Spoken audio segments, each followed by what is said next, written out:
Greetings, children of the screen, your friendly neighborhood nerd scum here once again. Texas Chainsaw Massacre has always been one of my favorite horror movies, and how could it not be? I am a horror nut, I am from Texas, and Texas Chainsaw Massacre, the original, is all around just an awesome movie. Hell, I love the movie so much that one of the highlights in the entirety of all the filmmaking that I've personally ever done was where I was an actor in a film with Marilyn Burns, who played the original Sally in the original Texas Chainsaw Massacre, a film called Sacrament.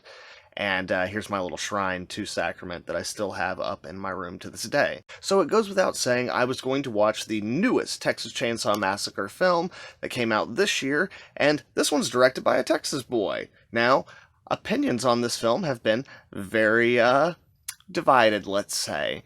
And from seeing the movie, I understand why. Now, my opinion on the film will become very clear as this video continues, but I'm going to start off talking about the things that I think this movie does very well, or the things that were good about it, and then we'll go into the movie's shortcomings or things that it did not particularly do well. So, without any further ado, let's dive into Texas Chainsaw Massacre 2022.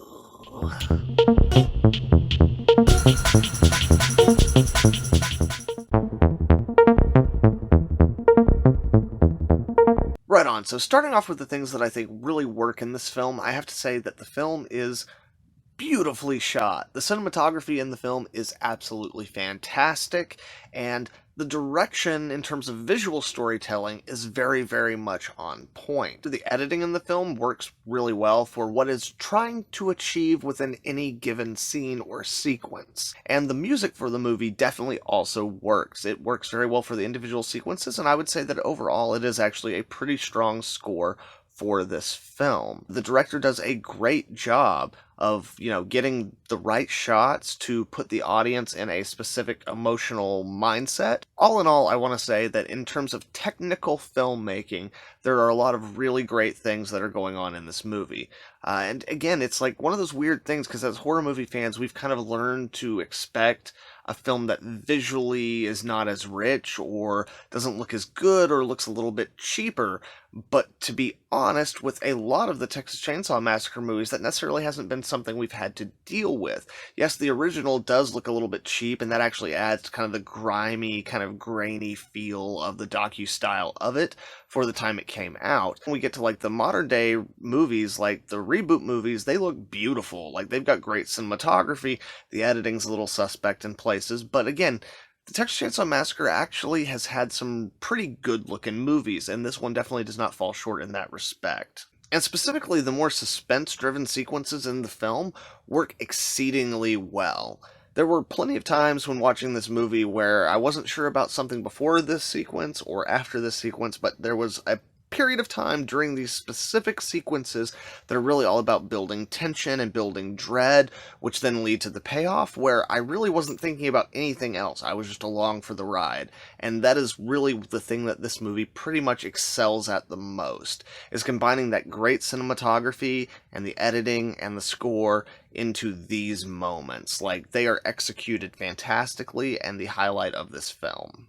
Another thing that this film has going for it is special effects. Now, I would actually argue that in a Texas Chainsaw Massacre movie, having really great gore effects isn't necessary, because while the original film is thought of as kind of like this very gory, gritty, like grisly horror movie, and the ideas at play in it are, there's really not that much blood used in the movie. There's not that much blood in the movie, but it's very effectively made, and it gets inside your head and makes you feel like you want... You know what, that's a different video. That's a different video altogether. But anyway, the point is, I don't necessarily think that you need amazing, like, graphically violent effects to sell a Texas Chainsaw Massacre movie, but it's become the expected thing, and it definitely helps. And this movie delivers for the most part.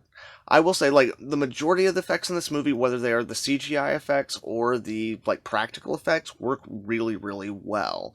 And the combination of the two, when they're used, definitely helps sell some kills that take things pretty extreme while still feeling more or less grounded in places.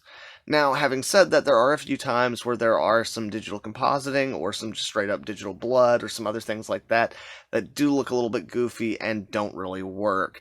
However, this is a film produced by Netflix, so, all things considered, it's not looking that bad, but it does hurt the sequences that it's in because the film does try to ground itself to a certain degree and feel kind of more real so that the violence feels all the more impactful for being kind of overblown, and those moments definitely don't help it. But in general, effects are pretty solid. I had a lot of fun with them. And then there's... No, actually, there is no then there's. That's it. That's all the things I have to say, nice things I have to say about this movie. And again, I want to say that the director, David Blue Garcia, and his technical team of filmmakers did a really fantastic job with the script, story, characters, and, restrictions that were put on them. So, they did an excellent job with that stuff. So now, having said that, man, this movie sucks!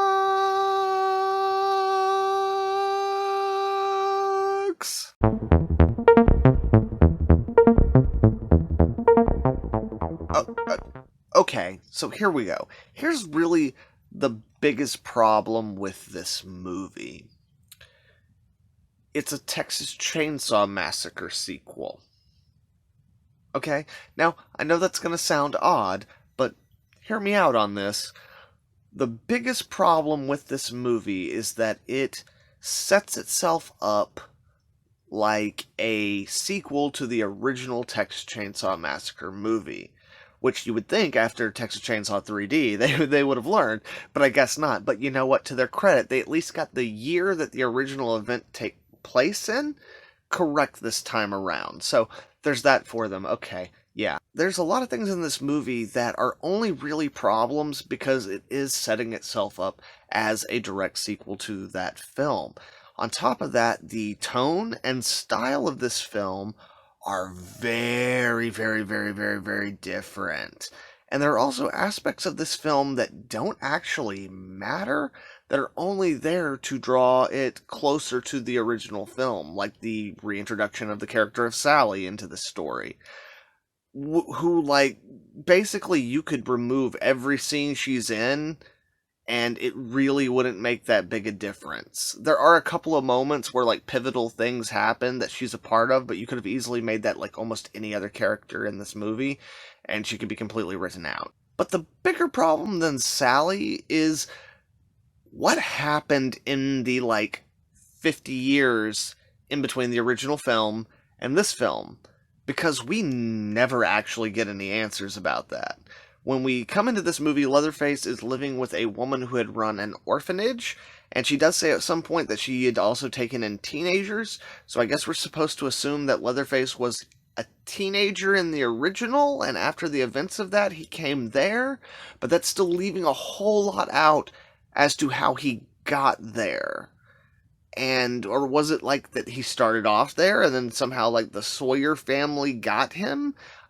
They don't bother to explain it, but he views this woman who owns this place as his mother. So there's a strong connection there, which, yes, could have built up in that amount of time. But the other problem is that this Leatherface is characterized completely differently. Which, again, a person can change a lot in that amount of time. But the character not only has changed in, like, his characterization in terms of personality, but also his physical strength, his endurance, what he can take in terms of pain. Like, this is just a completely different character altogether. There's no connection other than the fact that he uses a chainsaw and wears skin on his face to the character that we have seen in the original film. This could, like, if it weren't for the fact that he had an arm, this could just as easily be, like, Leatherface from the reboot. Like, that's how different the characterization is. And without any of those connective tissues, it just feels kind of cheap and hollow. You know, all the things that are there that are kind of remnants of the original Texas Chainsaw Massacre don't really serve any function. It's almost like this was meant to be a different movie. Which brings me to my second point. I'm pretty sure that this was written as a different movie. And then when it came time that they needed to renew the license for Texas Chainsaw Massacre in order to retain that license, they went out and found a script and then turned it into a Texas Chainsaw Massacre movie. Because in this movie, if you were to say, replace the chainsaw with an axe, which, by the way, makes a lot more sense given how many times Leatherface throws the chainsaw throughout the course of this movie, and then create a new mythology for this killer, as opposed to him being Leatherface, this movie actually functions a lot better. This definitely feels like that kind of movie, and it also feels like that because there are so many things shoehorned into it now. For example, like the only reason that our main characters are in this movie at all is because they are internet influencers who have convinced like a bunch of other people to come and look at this ghost town and potentially buy it. Nothing more is ever done. We know that one of them's like a chef, but like this doesn't add anything to their character. It doesn't provide any like real motivation outside of them just getting isolated here. Like, it's not enriching to the character. It's clearly something that someone was just like, this is something that's big right now, put this in the movie. They're influencers. This could easily just have been like anything, you know, to get them into this situation. There's no reason for it to be that. It's just because that's a thing. There's also a character who we find out is the victim of a school shooting who happened to survive, because that's really topical, and that means that they can work in a really heavy-handed anti-gun message that they also betray every so often by having a character not use a gun to completely solve a situation, but to defuse the situation enough that they can figure out another solution that doesn't involve a gun. So it's like all this anti-gun stuff, and then like Leatherface will show up and they shoot him a couple of times, and it doesn't kill him because guns are bad, but it does give them enough time to like get his chainsaw away from him or something, you know? It's really heavy-handed and really poorly executed. Also, like, there's this whole issue with him finding, like, a Confederate flag. They tried to hit all these, like, things that are so modern and now, and kind of, like, issues that, you know, might generate buzz around the movie, that, like, you can feel that those are things that weren't designed for this story. They're things that were shoehorned into the story. And that, combined with all the other elements that are so out of sync with what Texas Chainsaw is and with who the character of Leatherface is, it just feels like this is the kind of movie that was originally intended to be one other thing. They turned it into Texas Chainsaw and then gave it to a very talented director who was like, yeah, I'm from Texas, like, I want to do a Texas Chainsaw movie, sure, I'm going to do the best I can with this. And that's what this movie feels like to me. That's not good. So that's like the big overarching problem with this, those two aspects right there. But because of those, there's a whole lot of other little things in here that also work against the movie. So let's just kind of go through some of those real fast. Starting off with the characters. Let's start with the characters. Sure, why don't we start with the characters? Because it'll be fast, because there's nothing to any of them. None of them are actual characters. They are mouthpieces to insert things that producers saw as socially relevant, trendy dialogue, so they just come off as unlikable and stupid throughout most of the movie. And as I mentioned, there's really no depth or development to any of them. The most depth that we get to any of these characters is that one of them survived a school shooting, and that's about it. And that's not even really explored at all. There's a whole scene where, like, she picks up a gun in this guy's auto shop. Again, it's a whole thing. She told him earlier he had a little dick because he was wearing a pistol, and just go watch the movie, okay? I don't have time to go into it. But yeah, she's scared by the gun, and then by the end of the movie, she picks up a gun and uses it to shoot Leatherface, but then it doesn't do the job, and then only a chainsaw can do the job, and so, see, guns are bad still. So character development, but guns are bad. Okay? As I mentioned, the character of Leatherface, while actually is very sympathetic in his depiction within this movie, and in that respect, it's well executed, that character is, I don't even know, like, he's more representative of almost any other Leatherface other than the Leatherface that he's supposed to be. So it doesn't feel like Leatherface to me. It feels like another character that's just been, you know, given his attribute. Sally, again, in this movie, she does nothing. Like, Sally is only in this movie because the Halloween movies brought Jamie Lee Curtis back and that was popular. No, they literally just deliberately copied the look of Jamie Lee Curtis from the Halloween movies and gave her a shotgun and did a whole thing with her. And like, she's coming back. She's been waiting for 50 years. It's the whole thing. It's just Jamie Lee Curtis. There's no depth to it. Like, they want you to like feel a connection to the original movie, but it's just lip service. It doesn't mean anything. The character doesn't really get any real catharsis. Obviously, she doesn't kill Leatherface. Like, it's a pointless thing. She could literally be anybody. You know, it doesn't matter. The character certainly deserves a lot better than this. Now, I have heard some criticism against the acting in this film, and while some of it's not great, I'm actually going to say that the acting in this movie is pretty decent. In some places, even really good, given what these actors had to work with. And that brings me to my next thing. This script is kind of a mess. Yeah. And that's a big problem. So, as I said, it feels like this used to be a different script. And the premise to this is actually really interesting and a great setup for a horror movie. Like, these people who, even if you remove the influencer thing, like, they believe that they have ownership of this house. They think it's empty, but the people who were supposed to have vacated are still there, and the mother dies.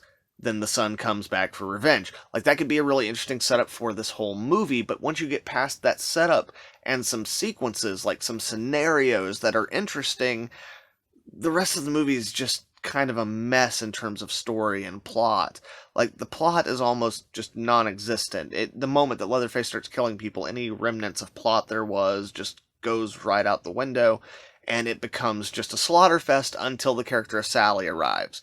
And then, like, the plot tries to become this other revenge story and empowering thing, but it really hasn't been building to that, so it doesn't really make any sense, matter, or anything. It's just, oh, okay, we're doing this now. And it's also not helped by the fact that by the time you get to the third act of the movie, whereas for Act 1 and Act 2, characters haven't been the brightest people, but they've been making decisions where you're like, okay, I can at least understand, even though that's not what I would do, I can at least understand how this person would do that. By the time we get to the third act, people are acting ridiculously out of their established character in order to adhere to horrible horror movie tropes. And beyond that, all like logic and reason just completely goes out the window. And there are still some cool things that happen, but in between those cool things that happen, there are so many ridiculous, nonsensical things in a movie that really started off trying to make you feel like this was more grounded, that it just, there's no way of processing it. Like, there's no logical stepping stones from, like, oh, this is kind of like a gritty, like, stripped down, more normal type thing, to, like, the batshit insanity that, like, the end of the third act and the climax become. The social commentary in the movie is fucking atrocious, man. Like, it is laughably, horrifically bad.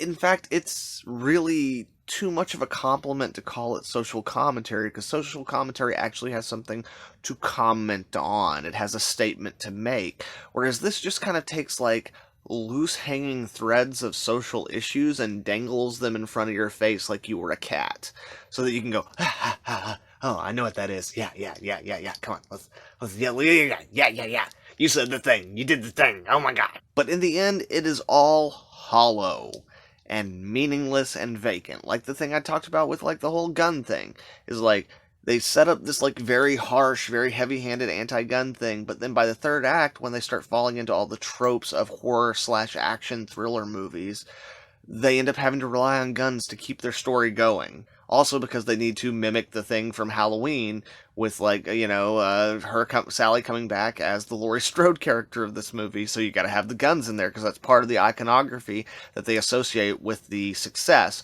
of the Halloween movies. So again, it's all just window dressing. It's all just window dressing to cover up something that is so hollow and so cynical at its core.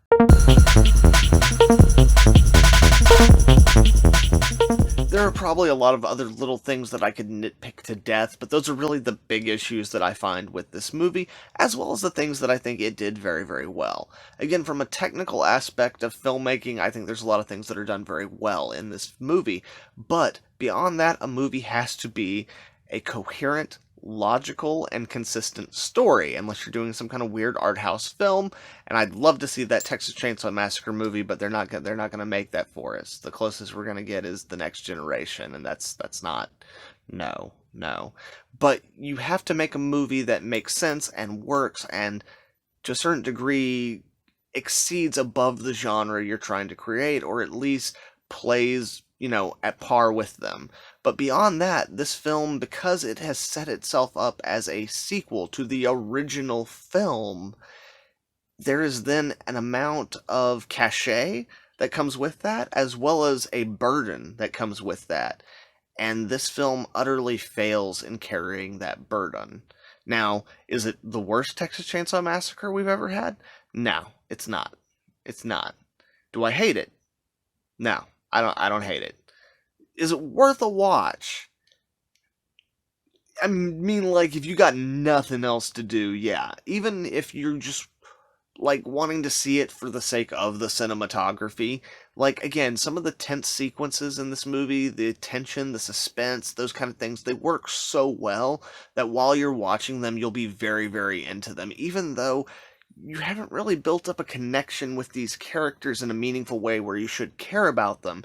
It's just the masterful manipulation of filmmaking that's happening in front of you that captivates you. And on that level, yeah, like the film's got some stuff that if you're a horror fan, or if you've liked the franchise of Texas Chainsaw Massacre in general, there's definitely some stuff for you in this film. But it could have been a better film, it could have been a better Texas Chainsaw Massacre film, and it definitely could have been a way better sequel to the original Texas Chainsaw Massacre film, which we already have the perfect one to that in Texas Chainsaw Massacre 2. Yeah, that's right, I said it. Yeah, it's a completely different tone, it's a completely different genre, the characters are completely different, but you know what? It's fucking perfect the way it is. I love it. Anyway, children of the screen, thank you very much for watching. I really hope you enjoyed this video. Did you see Texas Chainsaw Massacre 2022? Let me know down in the comments below. And if you like this video, please leave a like and share it with some friends. Also, if you're not subscribed to the channel, please subscribe soon. Check out all the dope content that I'll have coming out here in the future, including more crossed content, which will be coming back next month. Have a good one, children of the screen. Nerd Scum.